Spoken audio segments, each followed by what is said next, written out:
الحمد لله رب العالمين والصلاة والسلام على سيد المرسلين وعلى آله وصحبه أجمعين ومن تبعهم بإحسان إلى يوم الدين. أعوذ بالله من الشيطان الرجيم. بسم الله الرحمن الرحيم. يسألونك عن الخمر والميسر قل فيهما إثم كبير ومنافع للناس وإثمهما أكبر من نفعهما. وقال تعالى خذ العفو وأمر بالعرف وأعرض عن المشركين. محترم بزرگوں اور بھائیوں، ہم لوگ اکثر یہ دعویٰ کرتے اور سنتے رہتے ہیں کہ ہمارا دین اسلام دین فطرت ہے. یہ انسان کی فطرت کے مطابق ہے. اس کے احکامات ہر اعتبار سے سارے انسانوں کے لیے مفید ہیں، فائدے مند ہے اور اسے نقصانات سے بچانے والے ہیں. اللہ کے نبی صلی اللہ علیہ وسلم کی ایک مختصر سی دو لفظ کی ایک حدیث ہے جس میں ایک بہت بڑا اصول بیان کیا گیا. آپ نے فرمایا لا ضرر ولا ضرار، لا ضرر ولا ضرار، نہ نقصان اٹھانا ہے نہ نقصان پہنچانا ہے. یعنی خود ایسا کوئی کام، ایسی کوئی بات نہیں کرنی ہے جس سے اپنا خود کا نقصان ہو، یا ایسی کوئی حرکت جس میں آپس میں ہم ایک دوسرے کو نقصان پہنچائے. ضرار، اس سے ایک نتیجہ یہ نکلا کہ ہر وہ چیز، اس کے علاوہ بھی اور سی بہت سی دلیلیں ہیں کہ اسلام میں ہر وہ چیز جو نقصان دہ ہے یا جس میں نقصان کا پہلو زیادہ ہے وہ شریعت نے ناجائز اور حرام قرار دی ہے. میں نے سورہ بقرہ کی ایک مشہور آیت پڑھی. اللہ تبارک و تعالیٰ نے ارشاد فرمایا یسألونک عن الخمر والمیسر، کہ لوگ آپ سے خمر اور میسر یعنی شراب اور جوئے کے بارے میں سوال کرتے ہیں، فتویٰ پوچھتے ہیں. آپ سے مسئلہ پوچھتے ہیں شراب اور جوئے کے بارے میں. تو آپ نے، اللہ تعالیٰ نے جواب دیا کہ شراب کو جو 3 مرحلے میں حرام کیا گیا اس میں سے درمیانی مرحلے کی بات ہے. آپ نے کہا قل فیہما اسم کبیر ومنافع للناس، کہ آپ کہہ دیجئے کہ اس میں بہت بڑا گناہ ہے اور لوگوں کے لیے بڑے منافع کی بھی چیزیں ہیں، بڑے نفع ہیں، فائدے کی چیزیں ہیں. اس کا مطلب شراب سے آدمی کو کچھ فائدہ بھی ہوتا ہے. مستی آئی، کچھ لوگ بولتے ہیں کہ اس سے جنسی قوت بڑھ جاتی ہے، وہ چاہے عارضی طور سے، اور کچھ اور بھی نشاط آ جاتا ہے، بدن میں چستی آ جاتی ہے. شراب کا کاروبار کرنے والے کو زیادہ نفع حاصل ہوتا ہے. اس قسم کے بعض فوائد شراب میں سے حاصل ہو سکتے ہیں. جوا آدمی اگر کبھی کھیل رہا ہے اور جیت گیا تو اسے بہت پیسہ اور دولت حاصل ہوتی ہے بغیر کسی مشقت کے اور محنت کے. تو اسے لگتا ہے کہ اس سے مجھے فائدہ ہو رہا ہے، اور ایسے فائدے کے چکر میں انسان جوئے میں لگا رہتا ہے. اور اکثر جواری لوگ اپنی جمع شدہ رقم اور پرکھوں کی پراپرٹی جو ہے وہ بھی داؤ پہ لگا دیتے ہیں. اللہ تبارک و تعالیٰ نے فرمایا کہ اس میں کچھ فائدے ہیں لیکن ان کا بڑا گناہ ہے. اور آگے فرمایا وَإِثْمُهُمَا أَكْبَرُ مِن نَفْعِهِمَا، ان دونوں کا گناہ ان کے نفع سے زیادہ ہے. یہاں دیکھیے نفع کے مقابلے میں اللہ تبارک و تعالیٰ نے جو لفظ استعمال کیا، نقصان نہیں کہا کہ ان کا نقصان ان کے نفع سے فائدے سے زیادہ ہے، یہ نہیں کہا، بلکہ کہا کہ نقصان فائدے کے مقابلے میں گناہ زیادہ ہے، گناہ بڑا ہے. وَإِثْمُهُمَا أَكْبَرُ، ان دونوں کا گناہ بڑا ہے، زیادہ بڑا ہے، مِن نَفْعِهِمَا، ان دونوں کے فائدے سے.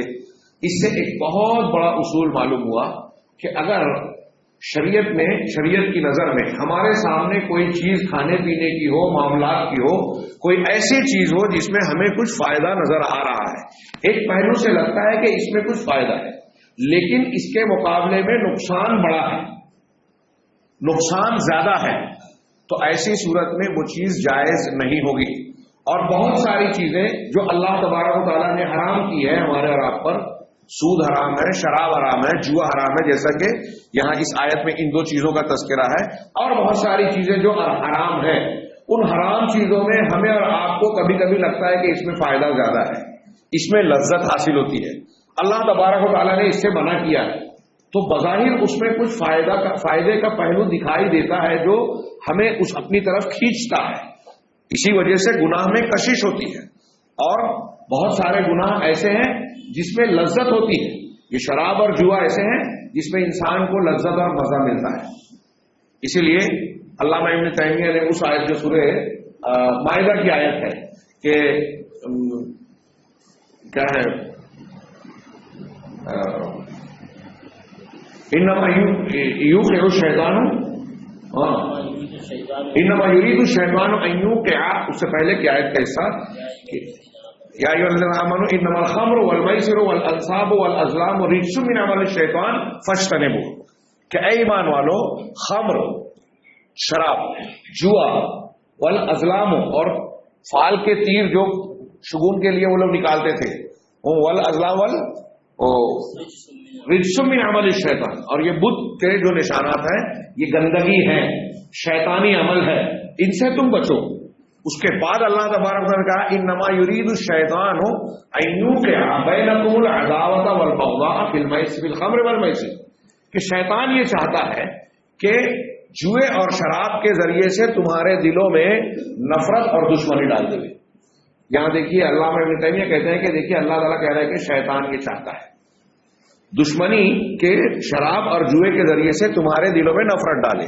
کوئی بھی انسان جو لوگ آپس میں جھگڑتے ہیں، وہ مذہبی جھگڑا ہو، گھریلو جھگڑا ہو، بھائی بھائی کا، پڑوسی کا، ساس بہو کا، جھگڑا کوئی فطرتاً اور طبیعتاً پسند نہیں کرتا، اس میں لذت نہیں ہے، اس گناہ میں لذت بھی نہیں ہے، بلکہ دل میں الجھن پیدا ہوتی ہے اور آدمی اس کو پسند نہیں کرتا فطری طور سے۔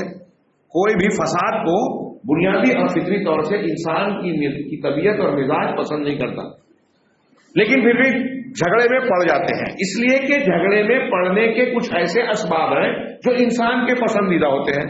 انانیت ہے، اس میں اس کو بڑا پن محسوس ہو رہا ہے، اور یہاں اللہ نے کس فرمان میں فرمایا جو علامہ ابن تیمیہ تشریح کر رہے ہیں کہ شیطان یہ چاہتا ہے، انسان نہیں چاہتا، نفرت اور دشمنی جھگڑا انسان نہیں چاہتا، شیطان چاہتا ہے۔ کیا چاہتا ہے کہ ایوں کیا انما یرید الشیطان ایوں کیا بینکم العداوۃ والبغضاء فی المیسر والخمر، کہ تمہارے آپس میں دشمنی اور نفرت ڈال دے وے جوئے اور شراب کے ذریعے۔ تو علامہ ابن تیمیہ کہتے ہیں کہ جوا اور شراب انسان کے لیے لذت کا سامان ہے، اس کی طرف آدمی کی طبیعت جاتی ہے، مائل ہوتی ہے۔ اب پہلے اس گناہ میں شیطان ڈالتا ہے جس کی طرف انسان کی طبیعت جاتی ہے، مزہ آتا ہے، لذت ملتی ہے، اور جب اس گناہ میں پڑ جاتا ہے تو شیطان اس کو ذریعہ بناتا ہے اس گناہ میں ڈالنے کا جو جس کی طرف اس کو لذت محسوس نہیں ہوتی، اس کے ذریعے سے جھگڑا اور برائی پیدا ہوتی ہے۔ اس کا مطلب یہ بھی ہوا کہ آپس میں بغض اور عناد رکھنا، دشمنی رکھنا مسلمانوں کا، یہ جوئے اور شراب سے زیادہ بری بات ہے۔ جوئے اور شراب میں تو لذت ملتی ہے اور بہت ساری خرابیوں کا یہ سبب بنتی ہے۔ شراب کو ام الخبائث کہا گیا، برائیوں کی جڑ ماں، لیکن یہ اس لیے بھی ہے کہ اس کے ذریعے سے آدمی کے دل و دماغ میں شریعت سے پامالی، بغض، عناد، نفرت پیدا ہوتی ہے۔ تو شیطان اسے چاہتا ہے، انسان اسے نہیں چاہتا۔ تو بنیادی طور سے میں بتانا یہ چاہ رہا ہوں کہ اس آیت سے جو پہلے پڑھی وہ اس محمد اکبر من نفہما، ایک اصول معلوم پڑا شریعت کا کہ اگر کسی چیز میں ہم کو کوئی چیز فائدے کی نظر آ رہی ہے لیکن اس کا نقصان زیادہ بڑا ہے، تو ایسی چیز میں ہم کو نہیں پڑھنا چاہیے، شریعت کی نظر میں وہ ناجائز ہے۔ اب معاملات میں اور کھانے پینے کی چیزوں میں، استعمال کی چیزوں میں، کسی بھی چیز میں ہم غور کریں جہاں ہم کو یہ دو پہلو نظر آتا ہے، ہم یہ دیکھیں کہ فائدہ زیادہ ہے یا نقصان۔ اس کو شریعت میں اہل علم ارجح المصلحتین، دو مصلحتوں میں سے زیادہ راجح کون ہے، اور اس کے مقابلے میں دو مصیبتیں اگر ہمارے سامنے ہیں تو یہ دیکھتے ہیں کہ اخف البلیتین، دو مصیبتوں میں سے جو ہلکی مصیبت ہے اس کو اختیار کیا جائے۔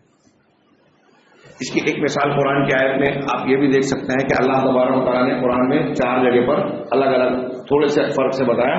حرمت علیکم المیتۃ والدم ولحم الخنزیر وما اہل بہ لغیر اللہ، تمہارے اوپر مردار کو حرام کیا گیا ہے، بہنے والے خون کو حرام کیا گیا ہے، اور خنزیر، لحم خنزیر، سور کے گوشت کو حرام کیا گیا ہے۔ زیادہ گوشت استعمال ہوتا ہے اس کے سور کا گوشت کہا گیا، ورنہ پورا خنزیر حرام ہے۔ اور وہ چیزیں جس پر غیر اللہ کا نام پکارا گیا ہو، غیر اللہ کے نام پہ جو چڑھائے گئے، یہ حرام ہے۔ آگے اللہ تبارک و تعالیٰ نے فرمایا سورہ بقرہ، سورہ نحل میں، سورہ مائدہ میں بھی ہے، فمن اضطر غیر باغ ولا عاد فلا اثم علیہ. جو شخص مجبور ہو جائے ان چیزوں کو جن کو اللہ نے حرام کیا، ان حرام چیزوں کو استعمال کرنے پر جو مجبور ہو جائے، غیر باغ، بغاوت نہ کرتے ہوئے، یعنی اس کے دل میں یہ نہ ہو کہ میں شریعت کی مخالفت کروں جان بوجھ کے، ولا عاد، اور نہ حد سے تجاوز کرتے ہوئے کہ اب اگر اجازت مل رہی ہے تو حد سے زیادہ کھا لے، جتنی ضرورت ہے اس سے زیادہ استعمال کرے. نہ بغاوت کرنے والا ہو اور نہ حد سے آگے بڑھنے والا ہو. ایسا نہ تو اس کے لیے اس آدمی کے ان حرام چیزوں کے استعمال میں کوئی حرج نہیں. مردار حرام ہے، لحم خنزیر حرام ہے، لیکن اگر ایک انسان مجبور ہو جائے، مجبور کس کو کہیں گے کہ انسان کی سمجھ لیجئے کہ بھوک کی وجہ سے ایسی حالت ہو گئی کہ وہ مر جائے گا اگر کھانا نہ کھائے. اب ایک آدمی بھوک سے مر رہا ہے، اس کے سامنے سور کا گوشت یا مردار کوئی جانور ہے، اسے کھا کے وہ جان بچا سکتا ہے. آپ اور ہم اپنے دل سے فتویٰ پوچھیں کہ یہاں جان بچانا یہ بڑا نقصان ہے یا سور کا گوشت کھا لینا یہ بڑا نقصان ہے؟ بتائیے. جان چلی جائے یہ بڑا نقصان ہے نا. ہماری عقل بھی کہتی ہے انسان دین فطرت، اسلام دین فطرت ہے. دیکھیے اب یہاں دو کیفیت ہو گئی کہ یا تو ہم جان سے جائیں یا پھر حرام چیز کھا لیں. حرام چیز کے کھانے سے بھی کچھ نقصان ہوگا اور جان کے جانے سے بھی نقصان ہوگا. بڑا نقصان کون سا ہے؟ جان کا جانا. معلوم یہ ہوا شریعت نے، قرآن نے اجازت دی کہ جب آپ کی جان جا رہی ہے اور ساتھ میں کھانے پینے کی چیز میں آپ کو حرام چیز میسر ہو رہی ہے تو آپ جان کو بچا لیں اور حرام چیز کھا لیں اتنی مقدار میں جس سے آپ کی جان بچ جائے. یہ جو ایک قاعدہ یہاں بیان ہوا تھا اسی قاعدے کی ایک تشریح ہو رہی ہے قرآن کی اس آیت اور حکم سے کہ اگر دو نقصان ہمارے سامنے ہیں، ایک نقصان چھوٹا ہے ایک نقصان بڑا ہے، تو بڑے والے نقصان سے اپنے آپ کو بچایا جائے، چھوٹے والے نقصان کو جھیل لیا جائے. دو فائدے سامنے ہوں، ایک چھوٹا فائدہ ہے ایک بڑا فائدہ ہے، تو بڑا فائدہ حاصل کیا جائے، چھوٹے فائدے کو قربان کر دیا جائے. ایک نقصان اور ایک فائدہ ہو، جو پہلی والی آیت میں ذکر ہوا کہ ایک نقصان کی چیز ہے ایک فائدے کی چیز ہے، تو فائدہ دیکھا جائے کہ فائدہ بڑا ہے یا نقصان بڑا ہے. اگر فائدہ بڑا ہے تو فائدہ بڑے فائدے کو لے کے چھوٹا نقصان جھیل لیا جائے، اور نقصان بڑا ہے تو چھوٹے فائدے کو چھوڑ کر بڑا نقصان سے اپنے آپ کو بچائے. یہ ایک ایسا اصول ہے دعوت و تبلیغ میں، معاملات میں، ہمارے اپنے سماجی تعلقات میں، روزمرہ کے جو مسائل اور آپسی تعلقات، تجارتی معاملات ہوتے ہیں، کھانے پینے کے معاملے میں، حلال و حرام میں، یہ سب جگہ انسان کے کام آتے ہیں. لیکن بہت سارے مسلمان ہوتے ہوئے بھی اس قاعدے کو سمجھ نہیں پاتے. کئی مقام پر کس چیز کو ہم ترجیح دیں اس کا فیصلہ نہیں کر پاتے.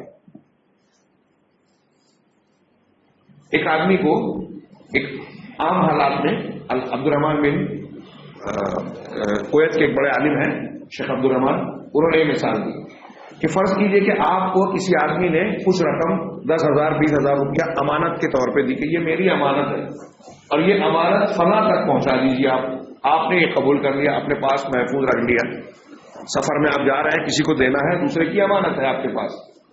اب آپ کو راستے میں کوئی ڈاکو مل گیا اور اس نے آپ کے سر پر پستول رکھی یا گردن پہ تلوار رکھی اور کہا کہ جیب میں جو پیسہ ہے وہ نکال کے مجھے دے دو اور میں تمہاری جان لے لوں گا، گولی چلا دوں گا، تلوار سے مار دوں گا. آپ کیا کریں گے؟ آپ یہ کہیں گے، کوئی آدمی یہ کہے گا کہ نہیں تم میری جان لے لو چلے گا، لیکن یہ امانت ہے، میں امانت میں خیانت نہیں کر سکتا. اگر آپ اس امانت کی امانت داری کو انجام دینے جائیں گے تو جان سے ہاتھ دھو دیں گے، اور جب آپ کی جان چلی جائے گی تو آپ امانت صاحب امانت تک پہنچا بھی نہیں سکیں گے. لہذا عقل کیا فتویٰ دیتی ہے یہاں کہ وہ امانت کا جو پیسہ ہے وہ آپ دے دیں. اگر واقعی اس کو نہ دینے پہ آپ کی جان کو خطرہ ہے تو آپ اس امانت کو اس ڈاکو کے حوالے کر کے اپنی جان بچا لیں. چھوٹا نقصان جھیل کے بڑے نقصان سے اپنے آپ کو بچائیں. یہ عقل بھی کہہ رہی ہے اور یہی بات شریعت بھی کہہ رہی ہے. لیکن ہم روزمرہ کے معاملات میں ایسا کتنا مرحلہ آتا ہے کہ اس عظیم الشان قاعدے کو فراموش کر دیتے ہیں. اور ہمارے یہاں بعض مرتبہ اب مسجد میں کوئی مسئلہ پیدا ہو گیا، ایک شخص سعودی عرب سے آیا، وہاں شیخ ابن باز کے فتوے پر عمل کرنے والے علماء سے ملاقات ہوئی یا عمل کرنے والوں کو دیکھا کہ رکوع کے بعد جو ہے وہ نیت باندھ رہے ہیں. ہمارے نزدیک وہ واضح دلیل سے ثابت نہیں ہے. شیخ ابن باز کہتے ہیں کچھ احتمالی دلیل ہے. اب وہ شخص آتا ہے کہتا ہے کہ بھائی وہاں تو یہ ہوتا تھا اور ہم نے یہ عمل کیا دیکھا ہے, اس کی انہوں نے دلیل دی, میں مطمئن کرنے لگا. اب وہ دوسروں کو منوانا چاہتا ہے, دوسرا اس کو جواب دے رہا ہے کہ نہیں یہ ثابت نہیں ہے. اس پر دونوں میں تو تکرار ہو جاتی ہے. اب ایک ایسا عمل جو نزاعی ہے, جو پوری طریقے سے ثابت شدہ نہیں ہے, اس کو بنیاد بنا کر ہم آپس میں اختلاف کر لیتے ہیں, دشمنی کر لیتے ہیں. میں نے سنا بعض مقامات پر یہ معاملہ اتنا شدت پکڑ گیا کہ کچھ لوگوں کو جو اس پر عمل کر رہے تھے مسجد سے نکال دیا گیا یا انہوں نے مسجد چھوڑ دی. 5 شہروں میں ایسا بھی ہوا. کچھ اس قسم کے مسائل ہمارے یہاں چلے. اب اس پر جھگڑا کر لیا.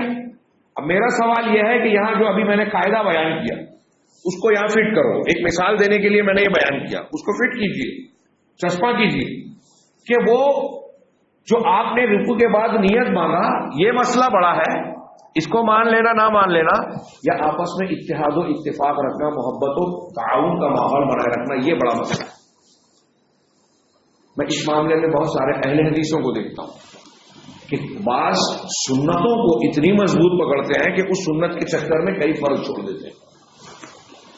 اتحاد و اتفاق اختیار کرنا, مسلمان کے سے محبت رکھنا, اس کی مدد کرنا, اس کے ساتھ تعاون کرنا, یہ فرض ہے یا سنت ہے؟ فرض ہے نا, اس کی زیادہ اہمیت ہے نا. اگر ہمارے کسی عمل سے کسی چیز, کسی سنت یا سمجھ کے اختلاف کی بنیاد پر مسلمانوں کے اتحاد و اتفاق میں دراڑ پڑ رہی ہے, تو سنت کو پکڑنا زیادہ اہم ہے یا اتحاد و اتفاق کو بچانا زیادہ اہم ہے؟ میں آپ سے پوچھ رہا ہوں. حضرت عبداللہ ابن مسعود, اس کی میں 20 مثالیں پیش کر سکتا ہوں, بہت سی مثالیں آپ بھی جانتے ہیں. آپ وہ واقعہ جانتے ہیں کہ حضرت عبداللہ ابن مسعود رضی اللہ تعالیٰ عنہ نے حج کے موقع پر حضرت عثمان غنی جب امیر المومنین تھے, خلیفۃ المسلمین تھے, انہوں نے حج کیا تو انہوں نے کہا کہ مینا میں نماز پڑھاؤں گا تو ظہر اور عصر کی 4 رکعت پڑھیں گے. حضرت عبداللہ ابن مسعود رضی اللہ عنہ نے کہا کہ نہیں, سنت یہ ہے کہ یہاں 2 رکعت پڑھی جائے. سنت یہ ہے کہ 2 رکعت پڑھی جائے اور میں 2 رکعت کے لیے آپ کو تلقین کروں گا. عثمان غنی نے کہا کہ میں مکہ کا رہنے والا تھا, اپنے آپ کو مقیم سمجھتا ہوں, اس لیے یہاں ایسا کروں گا. حضرت عبداللہ بن مسعود نے کہا کہ مقیم غیر مقیم کا سوال نہیں, سنت یہی ہے کہ 2 رکعت پڑھی جائے. ان سے بحث ہوئی, لیکن عثمان غنی رضی اللہ تعالیٰ عنہ وہ بھی صحابی رسول اشرف مبشرہ, ان کا مقام سے انکار نہیں. وہ حضرت عبداللہ ابن مسعود کی بات سے مطمئن نہیں ہوئے, انہوں نے کہا کہ میں 4 ہی پڑھاؤں گا. امامت کی اور 4 رکعت نماز پڑھائی. ان کی امامت میں حضرت عبداللہ ابن مسعود رضی اللہ تعالیٰ عنہ ان کے پیچھے نماز پڑھی اور 4 رکعت پڑھی. اب جب ابن مسعود رضی اللہ تعالیٰ عنہ نے 4 رکعت پڑھ لی, ہماری طرح نہیں تھے وہ لوگ, شعور رکھتے تھے, دین کی بنیادوں کو سمجھتے تھے, فقاہت تھی, کس چیز کو ترجیح دینا, کہاں تک اختلاف کرنا, اختلاف کے آداب وہ جانتے تھے. جب نماز ہو گئی تو کسی نے ان سے پوچھا کہ آپ تو یہ کہہ رہے تھے کہ سنت 2 رکعت ہے اور حضرت عثمان غنی سے آپ نے بحث بھی کی, لیکن پھر ان کے پیچھے آپ نے 4 رکعت کیوں پڑھ لی جب آپ جانتے ہیں کہ سنت 2 رکعت ہے؟ حضرت عبداللہ بن مسعود نے کہا میں نے جان بوجھ کر پڑھی اس لیے کہ الخلاف و شر, اختلاف کرنا یہ شر ہے, یہ بڑی برائی ہے. مسلمانوں کے امیر اور مسلمانوں کی جماعت سے علیحدہ ہونا یہ بڑا مسئلہ ہے, اس سے اپنے آپ کو بچایا جائے. اب میں اسے سنت مانتا ہوں, اس سنت کو ابھی بھی مانتا ہوں کہ 2 رکعت ہی پڑھنا چاہیے, لیکن میں نے امیر المومنین کی مطابعت میں جو 4 رکعت پڑھی تو امیر کی اطاعت کرنا, جماعت سے جڑے رہنا, یہ اللہ اور رسول اللہ صلی اللہ علیہ وسلم کا شدید حکم ہے. بات میری سمجھ رہے ہیں آپ لوگ؟ اب اس کو ہم آج کے موجودہ دور میں فٹ کریں. ہم بحیثیت مسلمان غیر مسلموں کے لیے برپا کیے گئے ہیں اور ان کے لیے داعی بنائے گئے ہیں. مجھے ابھی کچھ دنوں پہلے میں کرناٹک میں گیا, سرسی میں, مجھے عنوان دیا گیا تھا مسلمانوں کا غیر مسلموں کے ساتھ برتاؤ. لمبی چوڑی تقریر ہوئی, وہاں بھی اگرچہ 1 گھنٹے میں باتیں کچھ رہ گئی. یہاں کچھ باتوں کا میں اشارہ کرنا چاہتا ہوں کہ مسلمان اور غیر مسلم کا ایک رشتہ کیا ہے, تعلق کیا ہے, داعی اور مدعو کا. اللہ تعالیٰ نے فرمایا کنتم خیر امت اخرجت للناس, تم بہترین امت ہو جو لوگوں کے لیے برپا کی گئی. تو لوگ کون ہیں؟ ہم کس کو کہا گیا تم بہترین امت ہو؟ کس کو کہا گیا؟ مسلمانوں کو. اور دوسروں کے لیے لوگوں کے لیے کہا گیا تو مطلب وہ غیر مسلم ہے. اب غیر مسلم کے لیے ہم کو پیدا کیا گیا، برپا کیا گیا، کیا کام ہے ان سے ہمارا؟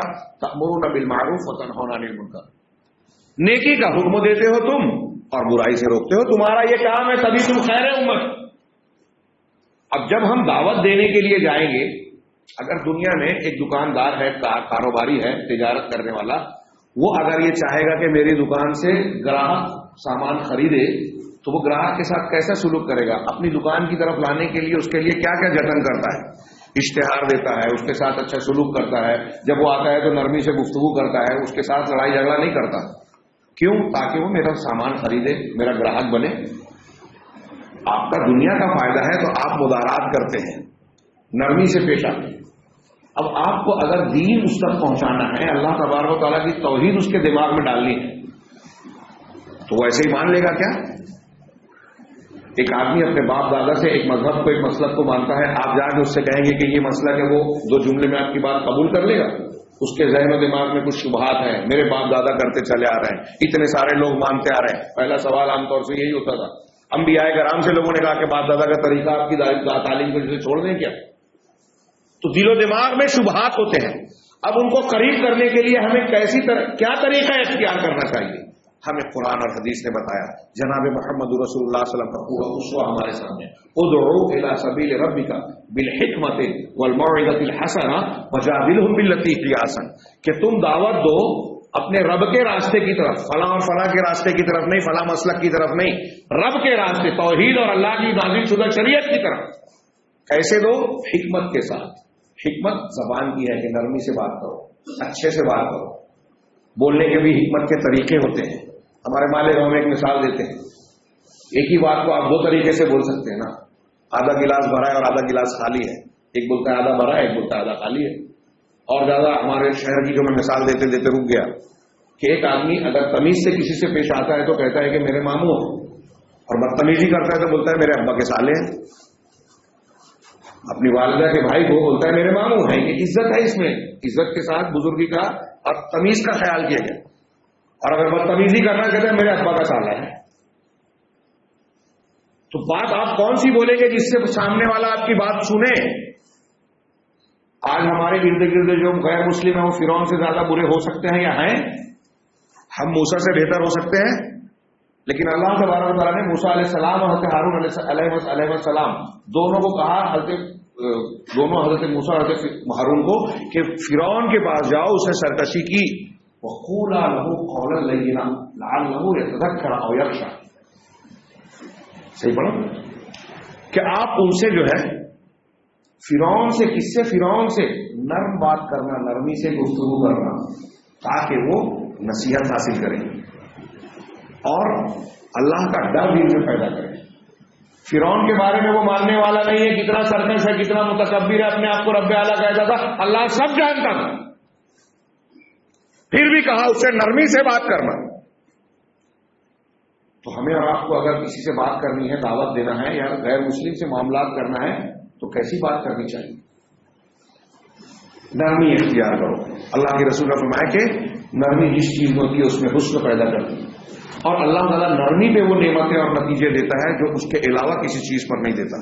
ایک روایت ہے کہ اللہ تعالیٰ جس گھر والوں سے بھلائی چاہتا ہے ان کے درمیان نرمی ڈال دیتا ہے.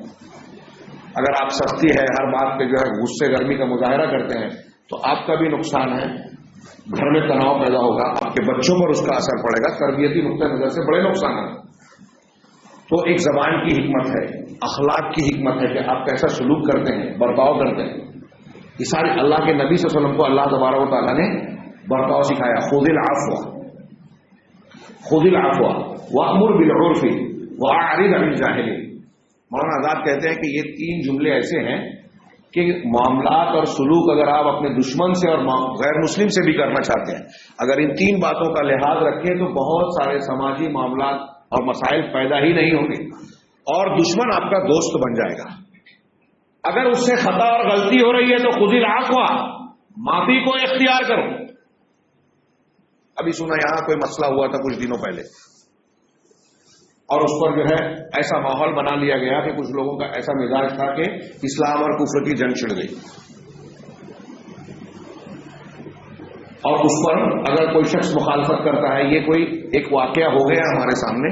ایسا معاملہ صرف یہاں کا نہیں ہے، ہمارے مسلمانوں میں ایک طبقہ ایسا ہی ہے جو دین کی روح کو، تعلیمات کو، جناب محمد رسول اللہ صلی اللہ علیہ وسلم کے اسوہ کو اس بارے میں سمجھنے کے لیے تیار ہی نہیں ہے، اور ایک سازش کے تحت لوگوں کو جذباتی اور جوشیلا بنا دیا گیا. اس جذباتیت میں بہہ کر نوجوان اپنا اور اپنی قوم کا صرف نقصان کرتا ہے. نبی کریم صلی اللہ علیہ وسلم کا اسوہ اور طریقہ، آپ کی تعلیمات ہمیں کیا بتاتی ہے؟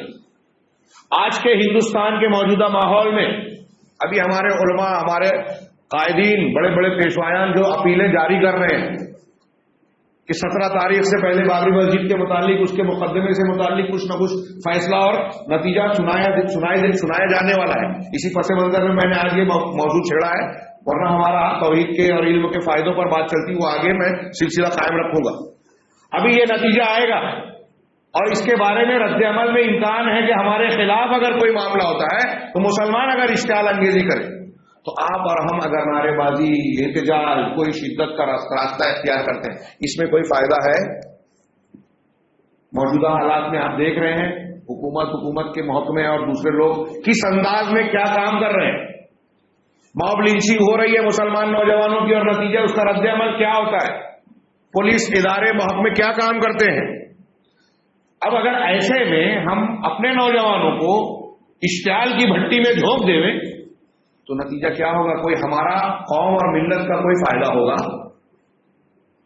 پوری دنیا میں یہ اخوان المسلمین، جماعت اسلامی اور ان لوگوں کی جو تحریک اور جماعت اہل حدیث کا جو اختلاف رہا تھا، شام میں، مصر میں، سوڈان میں، ہندوستان میں، وہ ایک بڑا اختلاف جماعت اسلامی اہل حدیث کا یہ تھا کہ یہ طریقہ سلف کا، قرآن و حدیث کا نہیں ہے کہ آپ لوگوں میں جوش جذبات پیدا کر دو، حکومت سے ٹکرا جائیں، فلاں سے ایسا کرنا ہمارے لیے خودکشی ہے. اور نرمی سے، حکمت سے مدارات اختیار کرتے ہوئے ان تک سچا پیغام پہنچانا، اچھے اخلاق کا مظاہرہ کر کے ان کو دین کی باتیں بتانا، یہ کوئی بزدلی نہیں ہے. کیا آپ نبی کریم صلی اللہ علیہ وسلم کو بزدل کہیں گے؟ یہ جو آپ سے کہا جا رہا ہے، مشرکین کے بارے میں کہا جا رہا ہے، مسلمانوں کے بارے میں نہیں کہ خذ العفو، معافی کو اختیار کرو، وامر بالعرف، اور معروف اور بھلائی کو اختیار کا حکم دو، اچھائی کا حکم دو، واعرض عن المشرکین، مشرکین سے اعراض کرو، جھگڑا مت کرو. اور خاص طور سے ایسی صورت میں جب ہمارے اندر مقابلے کی سخت نہ ہو اور ہم کوئی قدم اٹھاتے ہیں تو ہم کو یہ دکھائی دے رہا ہے کہ پلٹ کر ہمارا نقصان ہے، تو ایسی صورت میں کیا کوئی قدم اٹھانا عقل مندی ہے، جہاد ہے، دین اور ملت کی خدمت ہے، قرآن و حدیث کی تعلیمات پر عمل ہے؟ نبی کریم صلی اللہ علیہ وسلم فتح مکہ کے وقت کھڑے بیٹھے ہوئے ہیں، سارے مشرکین مکہ سامنے جرم کے کٹہرے میں سر جھکائے کھڑے ہوئے ہیں. نبی کریم صلی اللہ علیہ وسلم اشارہ کرتے اس وقت کسی ایک کے بارے میں کہ ان کی گردن اڑا دو، تو کسی ایک کی گردن اس کے دھڑ پر کے ساتھ قائم نہیں رہتی. جانتے ہیں نا یہ واقعہ، وہ کون لوگ تھے؟ مسلمان تھے. اللہ کے نبی صلی اللہ علیہ وسلم پوچھا کہ تم مجھ سے کیسے اخلاق کی توقع رکھتے ہو؟ کیا تم کو توقع ہے مجھ سے؟ کہا اخن کریم و ابن اخین کریم، کہ آپ شریف آدمی ہیں، شریف باپ کے بیٹے ہیں، کرم والے آدمی کے بیٹے ہیں، خود کرم والے. یہ قوم کیسا سلوک کیا تھا ان لوگوں نے مکہ میں نبی کریم صلی اللہ علیہ وسلم کے ساتھ؟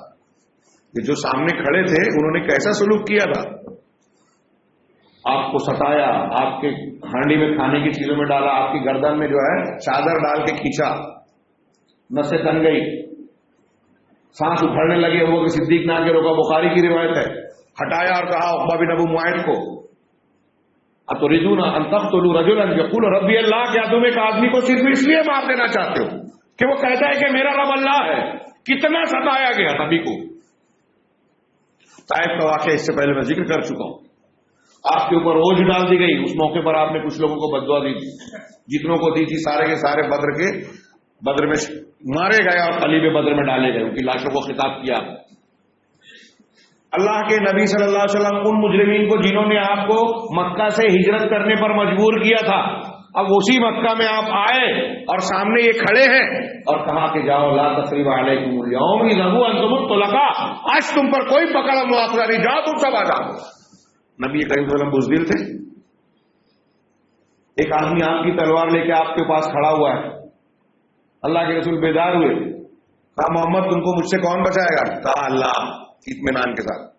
ہاتھ کب کپایا، تلوار گر گئی، اب خود تلوار لی آپ نے، پوچھا اب تجھے کون بچائے گا؟ کہا آپ بہت نیک آدمی ہیں، آپ ہم اس کو چھوڑ دیں گے، بچا دیں گے۔ محمد صلی اللہ علیہ وسلم کا جواب ہے اللہ بچائے گا، اور کافر کا جواب ہے کہ محمد بچائیں گے۔ آج بہت سارے لوگ کہتے ہیں اولیاء صالحین ہمیں بچائیں گے۔ نبی کریم صلی اللہ علیہ وسلم کا یہ اخلاق اس کو معاف کر دیا، چھوڑ دیا، اس سے کوئی انتقام نہیں لیا۔ آپ اپنی ذات کے لیے کبھی انتقام نہیں لیتے تھے، اور غیر مسلموں سے آپ کا تعلق کیا ہوتا تھا؟ ایک چیز بہت اچھی طرح سمجھنے کی ہے، یہ ایک آیت ہے سورہ ممتحنہ کی، اللہ تعالیٰ نے فرمایا ہے لا ينهاكم الله عن الذين لم يقاتلوكم في الدين ولم يخرجوكم من دياركم۔ اس ایک آیت کو اچھی طرح آج سمجھ لیں بس، کہ اللہ تعالیٰ تم کو ان لوگوں سے منع نہیں کرتا جنہوں نے دین کے معاملے میں تم سے لڑائی نہیں کی، کافروں میں سے، دین کے معاملے میں، تمہارے مذہب اور دین کے معاملے میں تم سے قتال، لڑائی جھگڑا نہیں کیا، ولم یخرجوکم من دیارکم، اور تم کو تمہارے گھروں سے نہیں نکالا، ہجرت پہ مجبور نہیں کیا، ان تبروہم وتقسطوا الیہم، ایسے کافروں سے، ایسے غیر مسلموں سے اللہ تم کو منع نہیں کرتا کہ ان کے ساتھ تبروہم، حسن سلوک کرو، اچھائی کا برتاؤ کرو، اور تقسطوا الیہم، اور ان کے ساتھ عدل و انصاف سے کام لو، ان کو ان کا حق ادا کرو۔ عدل و انصاف کیا ہے؟ ان کے ساتھ انصاف سے کام لو۔ ان اللہ یحب المقسطین، اللہ انصاف کرنے والوں کو پسند کرتا ہے۔ دنیاوی امور میں اگر دین کے معاملے میں کسی مشرک نے ہم کو چھیڑ چھاڑ نہیں کیے، ستایا نہیں ہے، ہاں گھر سے نکالا نہیں ہے، تو ایسے لوگوں کے ساتھ اچھا سلوک قرآن کہہ رہا ہے۔ نبی کریم صلی اللہ علیہ وسلم اپنی ذات پر جنہوں نے کانٹے بچھائے، اوجھ ڈالی، کبھی انتقام نہیں لیا، دین کے معاملے میں انتقام لیا۔ اس آیت، جو آیت میں نے پڑھی ہے، اس کے شروع میں اللہ تبارک و تعالیٰ نے کہا ہے یا ایھا الذین آمنوا لا تتخذوا عدوی وعدوکم اولیاء، تم میرے اور اپنے دشمنوں کو دوست نہ بناؤ، آیت کے شروع میں کہا، اور آگے چل کے کہا کہ تمہارے لیے ابراہیم اور ان کے ساتھی نبیوں میں بہترین نمونہ ہے، جنہوں نے مشرکین سے، اپنی قوم کے لوگوں سے کہا کہ اننا براء منکم ومما تعبدون، ہم تم سے اور تمہارے جن کی صرف معبودوں کی تم عبادت کرتے ہو ان سے ہم بری ہیں، ان سے لا تعلق ہے۔ یعنی یہ ولا اور برا، دوستی اور دشمنی کی بنیاد قد بدت البغضاء کا کیا ہے؟ آگے کہا کہ تمہارے اور ہمارے درمیان عداوت اور بغض طے ہو گئی کہ تم شرک کرنے والے ہو، ہم اسلام اور توحید کو ماننے والے، اس میں کبھی نہیں جمے گی۔ تو یہ دینی بنیاد پر ہمارے اور ان کے درمیان ایک خط فاصل ہے، دوری ہے، دشمنی ہے۔ لیکن سماجی تعلقات میں اس کا یہ مطلب نہیں کہ چلتے پھرتے آپ کسی کو بھی ماریں، کچھ تھوڑا سا معاملہ ہو جائے تو آپ جھگڑا کر لیں، حملے کی بات کریں، نہ کرنے پر بزدلی مانیں۔ نبی کریم صلی اللہ علیہ وسلم کفار و مشرکین کی مہمان نوازی کرتے تھے، ان کے ساتھ حسن سلوک کرتے تھے۔ جب آپ کو نبوت ملی تو خدیجہ الکبریٰ نے کیا بتایا کہ آپ دوسروں کا بوجھ اٹھاتے ہیں، رشتہ داریوں کو جوڑتے ہیں، جن کے پاس کچھ بھی نہیں ہے ان کو کما کر کھلاتے پلاتے دیتے ہیں۔ آپ جیسے آدمی کو اللہ ضائع نہیں کرے گا، رسوا نہیں کرے گا۔ کتنی بڑی بات ہے۔ نبی کریم صلی اللہ علیہ وسلم کی جس وقت وفات ہوئی، آپ کی ذرا ایک یہودی کے گھر پہ گروی رکھی ہوئی تھی۔ کیوں؟ آپ نے اپنے گھر والوں کے لیے اناج ان سے لیا تھا ادھار، اور گروی کے طور پر اپنی ذرا رکھی تھی۔ یہودی آدمی کے پاس ذرا رکھی ہوئی ہے، آپ یہودیوں سے، نصارہ سے تحفے تحائف لیتے تھے، قرض لیتے تھے، قرض کا لین دین کرتے تھے، معاملات کرتے تھے، تجارت کرتے تھے۔ ان کی دعوت ہے تو آپ دعوت کو قبول کرتے تھے، ویسی ہی دعوت میں آپ کو زہر آلود بکری کھلانے کی کوشش کی گئی، جو آپ واقعہ جانتے ہیں۔ یہ سماجی تعلقات کہاں گئے؟ تو دوستی دشمنی کا جو دینی پیمانہ ہے وہ ایک الگ چیز ہے، سماجی تعلقات، تجارتی تعلقات، دعوتی تعلقات یہ ایک الگ چیز ہے۔ ہمارے نوجوان ان چیزوں کو سمجھنے کے لیے تیار نہیں ہیں، اور اس معاملے میں کچھ شرعی احکامات کو اتنے جذباتی اور جوشیلے انداز میں پیش کرتے ہیں کہ اگر اسے نہیں مانا تو آدمی بزدل۔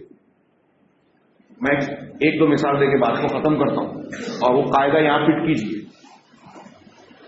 نبی کریم صلی اللہ علیہ وسلم کی ہجرت کے پہلے کا جو مکہ کا کے حالات تھے، آپ بخاری میں پڑھیے کہ اللہ کے رسول صلی اللہ علیہ وسلم گزر رہے ہیں، حضرت سمیہ رضی اللہ تعالیٰ عنہ، ان کے شوہر حضرت یاسر رضی اللہ تعالیٰ عنہ، ان دونوں کے بیٹے حضرت عمار، پورا خاندان، فیملی، باپ بیٹے اور والدہ ان کی، ان کو ابو جہل اور مکہ کے مشرکین باندھ کر جو ہے سزائیں دے رہے ہیں، گالوں پر، چہروں پر، پیٹھ پر مار رہے ہیں، زمین پر گھسیٹ رہے ہیں، باندھ کے رکھا ہے، انتہائی شدید چلچلاتی دھوپ میں شدید اذیتیں دے رہے ہیں، اور کہہ رہے ہیں کہ محمد کا دین چھوڑ کر اپنے باپ دادا کے دین پر واپس آ جائے۔ اللہ کے نبی صلی اللہ علیہ وسلم وہاں سے گزر رہے ہیں، اللہ کے نبی صلی اللہ علیہ وسلم وہاں سے گزر رہے ہیں، آپ نے ان کی کیا مدد کی؟ بخاری میں ہے، صحیح بخاری میں آپ نے کہا صبریں یا آل یاسر موعدکم الجنہ، اے آل یاسر صبر کرو، تمہارا ٹھکانہ جنت ہے، اللہ نے تمہارے لیے جنت کا وعدہ کر رکھا ہے۔ نبی کریم صلی اللہ علیہ وسلم کو ان کے لیے درد نہیں تھا دل میں، ان کے لیے ہمدردی نہیں تھی؟ اللہ کے نبی صلی اللہ علیہ وسلم اتنے شفیق، اتنے مہربان تھے امت پر، یہ کہتے تھے کہ میں آپ کی کمر، تم لوگوں کی کمر پکڑ پکڑ کر جو ہے حریص علیکم، قرآن نے کہا کہ مسلمانوں کے لیے رؤوف رحیم ہے، آپ کہتے ہیں کہ میں تم کو جہنم میں جانے سے کمر پکڑ پکڑ کر روک رہا ہوں، لیکن تم اپنا ہاتھ، میرا ہاتھ چھوڑا کر اس میں گرے جا رہے ہو۔ آپ کو امت کی تکلیف برداشت نہیں ہوتی تھی، لیکن آپ نے دیکھا، آپ نے صرف ان کو تسلی دی اور جنت کی کا وعدہ سنایا، کوئی مدد نہیں کی۔ اب آپ کیا کہیں گے؟ رسول اللہ صلی اللہ علیہ وسلم بزدل سے کیوں مدد نہیں کی آپ نے، یا کیوں نہیں کر سکے؟ اس وقت آپ کو طاقت نہیں تھی۔ اب اس ضمن میں پوری صلح حدیبیہ کو بھی پیش کر سکتے ہیں، جس کو اللہ تعالیٰ نے فتح مبین کہا، بظاہر دب کر وہاں صلح کو قبول کیا، اللہ تعالیٰ کا انا فتحنا لک فتحا مبینا، کیا کیا اس میں شیکیں تھیں، ابھی میں بیان کروں تو وقت زیادہ ہو جائے گا، وہ سامنے رکھیے۔ ایک روایت کی طرف اور اشارہ کروں کہ جب یاجوج ماجوج کا خروج ہوگا، صحیح مسلم کی حدیث میں، تو حضرت عیسیٰ علیہ السلام آ چکے ہوں گے، حضرت عیسیٰ علیہ السلام دجال سے اور دوسرے لوگوں سے مقابلہ کریں گے، مسلمانوں کو ساتھ لے کر ان کو شکست دیں گے، اسلام کو پھیلائیں گے، دنیا کو عدل و انصاف سے بھر دیں گے، اور اسی دوران یاجوج و ماجوج کا بند ٹوٹے گا اور وہ لوگ نکلیں گے اور سارے جس طرف جائیں گے تباہی مچائیں گے، لوگوں کے ساتھ ظلم و زیادتی کریں گے۔ تب اللہ تعالیٰ، صحیح مسلم کی حدیث میں ہے، اللہ تعالیٰ حضرت عیسیٰ علیہ السلام سے کہے گا کہ تم اپنے ساتھیوں کو، مسلمانوں کو لے کر طور کی پہاڑی پر چلے جاؤ، تم یاجوج و ماجوج کا مقابلہ نہیں کر سکتے، ان کے مقابلے کی طاقت اور یہاں تمہارے اندر نہیں۔ حضرت عیسیٰ علیہ السلام مسلمانوں کو لے کر پہاڑی پر چلے جائیں گے۔ میرا سوال ہے ان جذباتی نوجوانوں سے جو ذرا ذرا بات پر ہتھیار نکالنے کی بات کرتے ہیں، لڑائی جھگڑے کی بات کرتے ہیں، کہ کیا اللہ تعالیٰ خود یہ حکم دے رہا ہے تو اللہ تعالیٰ نعوذ باللہ کیا حضرت عیسیٰ علیہ السلام کو بزدلی کی تعلیم دے رہا ہے؟ نہیں، یہ حالات اور کیفیات کی بات ہے۔ مکی دور میں، اب ہمارے یہاں جذباتی نوجوان کہ کب تک ہم مکی دور کی بات کریں گے؟ کیا آپ کے پاس طاقت و قوت ہے ظلم کو روکنے کی، اس کو زیر کرنے کی؟ جہاد کرتے ہیں، اس کو ہماری غلطیوں نے اتنا بدنام کر دیا اور عالمی میڈیا نے اس کو اتنا استعمال کیا، اس کو پروپیگنڈا کرنے، کہ لفظ جہاد اتنا بدنام ہو گیا کہ اب استعمال کرتے ہوئے کوئی غیر مسلم سنتا ہے اس کے کان کھڑے ہو جاتے ہیں، یورپ والے اس سے دہشت زدہ ہو جاتے ہیں، اتنا بدنام کر دیا۔ جبکہ اگر ایک غیر مسلم بھی اس کے صحیح معنی، مفہوم، شرائط اور اصولوں کو، احکامات کو جانے گا تو کہے گا کہ کوئی غلط نہیں ہے، یہ میرا دعویٰ اور ایمان ہے۔ جہاد طاقت کے ساتھ ہوگا۔ اگر ہم یہ کرنے جائیں اور ہماری اصلاح سے زیادہ یقین ہو کہ اور فساد پھیل جائے گا تو یہ جائز نہیں ہے۔ ولی امر حاکم کے بغیر نہیں ہو سکتا جہاد، یہ متفق بات ہے، قرآن و حدیث سے ثابت، دلیلوں سے ثابت چیز ہے۔ آپ کے والدین ہیں تو والدین کی اجازت بھی ضروری ہے۔ عام حالات میں یہ فرض کفایہ ہوتا ہے، کبھی کبھی فرض عین ہوتا ہے۔ یہ جہاد مقصود بھی ذات نہیں ہے، مقصود لغیر ہی ہے، یعنی خود اس کا یہ مقصد نہیں ہے، بلکہ اصل مقصد کو حاصل کرنے کا ذریعہ ہے۔ اصل چیز کیا ہے؟ دعوت ہے۔ آپ لڑنے کی بات کرتے ہیں، انبیاء کرام نے لڑنے کی بات کب کی؟ پہلے دعوت دی، سمجھایا، دلیلیں دی، قوم کو سے مناظرے کیے، دلیلیں دی، سمجھانے بجھانے کی ہر طرح کی کوشش کی. کیا آپ نے وہ مرحلے طے کیے؟ ان غیر مسلموں کو جس سے آپ جھگڑنا چاہتے ہیں ان کو اسلام پہنچایا، توحید بتائی، جنت و جہنم سے ڈرایا، دعوت و تبلیغ کے وہ اسلوب اور طریقے مرحلے اختیار کیے جو آپ کو حاصل ہیں اور جو کر سکتے ہیں، جس کا حکم ہے، جو اصل مقصود ہے. میں آخر میں یہ کہنا چاہتا ہوں، حضرت عیسیٰ نبی کریم صلی اللہ علیہ وسلم کی وہ مثال، آپ کا کردار، اخلاق سامنے رکھیں، اور آج کے موجودہ ہندوستان کے ماحول میں بابری مسجد کا فیصلہ ہو یا ہمارے سماجی معاملات جو ہوتے ہیں، ان میں حکمت، دانشمندی، دانشوری بہت ضروری ہے. جماعت کا اجتماعی نظام قائم ہونا چاہیے. اجتماعی نظام میں ہمارے علماء، ہمارے بزرگان، شہر اور جماعت کے جو ذمہ داران ہیں، اجتماعی معاملات میں ان سے مشورہ کیے بغیر، ان کو حالات سے باخبر کیے بغیر کوئی قدم اٹھانا پوری قوم، پورے سماج اور ملت کو نقصان سے دوچار کرنا ہے. ایسا نہیں کر کے آج مسلمان کتنا نقصان اٹھا رہے ہیں. صرف وہ دیکھیے کہ ایسے ہی نوجوان ہزاروں کی تعداد میں آج جیلوں میں قید ہیں. چند سال پہلے آیا تھا کہ کم و بیش 52,000، مجھے مبالغہ لگتا تھا، مسلم نوجوان جیلوں میں بند ہیں. پھر ان کے بند ہونے کی بات صرف اتنی نہیں ہوتی، جس گھر کا آدمی قید ہوتا ہے وہ خود اپنی جمع پونجی صلاحیتیں جو ہے قربان کر دیتا ہے، اس کے باپ کی کمائی ہوئی اس کباڑی میں ساری پراپرٹی چلی جاتی ہے. اگلی نسل پڑھ نہیں پاتی، کوئی چیز بن نہیں پاتی، 3 نسلیں تباہ ہوتی. منصوبہ بند طریقے سے اس طرح کی چیزیں کی جا رہی ہیں. اب بتائیے کہ اپنے نوجوانوں کو اور اس طرح ان کے مستقبل کو تباہ کر دینا، یہ عقل مندی ہے؟ بڑا فائدہ اور بڑا نقصان، 2 نقصانات میں سے چھوٹے نقصان کو اختیار کرنا، بڑے سے بچنا. یہ جو قاعدہ میں نے بیان کیا اس کو سامنے رکھا جائے. اور یہاں کوئی بھی کام جذباتی اور ہو کر کا ہو. ایک غیر مسلم، ہمارے یہاں لوگ بولتے ہیں کہ غیر مسلم اگر چاہتا ہے مسلمانوں کو میدان میں لانا تو اس کو پتا ہے گھروں سے ہی کیسے نکلیں گے، ان کو کیسے جذباتی بنانا ہے. ایک واقعہ، ایک خبر پھیلا دی جائے، سارے کے سارے باہر آئیں گے اور گولیوں کا نشانہ بنے گا. کب ان کو کیسے استعمال کرنا ہے؟ یہ بیوقوفیاں اور حماقتیں ہم اس دین کو مانتے ہوئے کر رہے ہیں جو ہم کو دنیا کا سب سے ذہین، سب سے بہترین قوم بنانے اور ملت بنانے کی صلاحیت رکھتا ہے. اگر یہ قرآن و حدیث کی جو میں نے چند باتیں آج عرض کی ہیں، علامہ ابن تیمیہ کہتے ہیں کہ یہ خیر الخیرین شر الشرین، 2 خیر میں سے بڑے والے خیر کو اختیار کیا جائے، 2 برائیوں میں سے چھوٹی برائی کو اختیار کر کے بڑی برائی سے بچا جائے، نقصان سے بچا جائے. یہ ایسا اصول ہے کہ اکثر لوگ اس کو جانتے نہیں ہیں، سمجھتے نہیں ہیں. بعض مرتبہ علماء بھی فیصلہ کرنے میں خطا کر جاتے ہیں. نتیجہ یہ نکلتا ہے کہ پھر اپنے آپ کو اور قوم و ملت کو بڑے نقصان سے دوچار کرتے ہیں. آج کے ہندوستان کے حالات ہم سے تقاضا کرتے ہیں کہ ہم اپنے دعوت کے کردار کو سمجھیں، قرآن و حدیث سے جڑیں، اجتماعی نظام کو قائم کریں، اور اللہ کے رسول صلی اللہ علیہ وسلم کی تعلیمات اور قرآن کی جو تعلیمات ہیں کہ اغیار سے ہم کس طرح سے پیش آئیں، نرمی کے ساتھ، اخلاق کے ساتھ. ان کی بدگمانیاں، غلط فہمیاں جو اسلام اور مسلمانوں کے تعلق سے ہے وہ ایسے ہی طے نہیں ہو جائے گی.